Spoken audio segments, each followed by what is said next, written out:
Jasper boys tennis back in the state finals. Jasper will play Noblesville in a state quarterfinal tomorrow morning. It will be the Cats' 17th finals appearance and 7 times in the last 10 seasons. Wildcat coach Scott Yarbrough and how this team got to this point. So the first thing we have coming back from last year is we have a lot of experience. So we returned 6 of our 7 guys from last year's team that was in the Final Four. So we're deep. And we return a lot of guys from last year's team. And then on top of that, Braxton Brosmer, who was a varsity player for us 2 years ago, was injured last year, and he's back this year. So even a little bit more experience there. So I'd say the one thing that's probably stands out this team as much as any is just as much experience as we have and all the guys and the matches that we've played last season and this season. It's probably the one thing that I think has helped us through this season as much as possible. When you look back on making another trip, and how have you been able to do this for so long? The one thing, I think the head coach gets a lot of times way too much credit. And I mean that honestly. We have a lot of good people that help us with our program. Our summer program, everybody asks where this begins. And I think it's our summer tennis camp. I think we had over 250 kids again at camp. We've got some great people that come in and help. Ray Smiley, Ray's been with us now for almost 10 years. He's our head tennis pro. Dan Fair's been a coach with me now for 14, 15 years. Evan Elrod, Jeff Hayes has moved back. So we have a lot of guys in this program that know tennis, which is a sport that not everybody knows. And not only that, we've kept the staff together. So I think you've got some consistency there. A lot of people pitching in.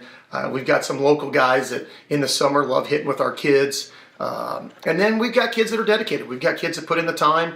We've got a mix. This is probably a team that's got as many multi-sport athletes that we've had in a while. But it's a team that's managed to put it together, and year in and year out, we seem to reload pretty quick. And I'm going to give a lot of credit to just the support of the families and the things that we do with the junior program and the summer program that was established well before I got here.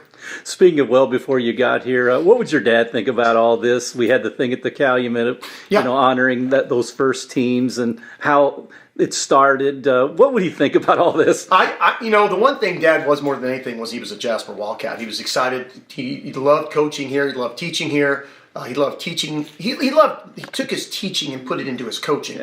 Yeah. He did, for those of him who don't know, he did some football. He did some pole vaulting coaching. He was a basketball coach for a while. But his heart and soul, his last 10 to 12 years, really poured into this tennis program. A lot of the things that we have are because of him. The facility we play at is because of him.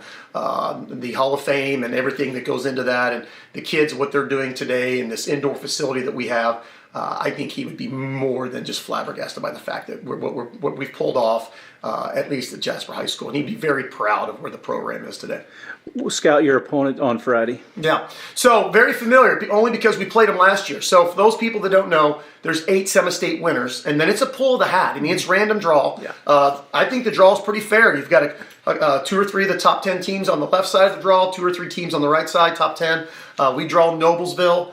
We're going to have some similar matchups to last year. So they graduated, I want to say 3 kids. Yeah. So they're 1 singles players back, and they're 3 singles players back. So we'll know a little bit about them now. We lost our 1 singles player, Trey Gutgsell.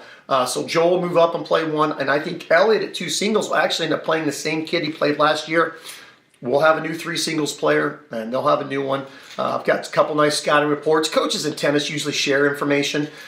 They graduated their 1 doubles, but their 2 doubles has moved up, and from what I understand, playing really well. And then they got a new 2 doubles team. So, I think it'll be a really good match. We get this, and then here's what they're doing at the state finals is different. So North Central, where the state finals was for years, completely redid their tennis facility. So all 4 matches on Friday will be at North Central. So it'd be pretty cool to have all 4 matches. The last 7 or 8 years, it's been split. Some have been at Center Grove, some have been at Carmel.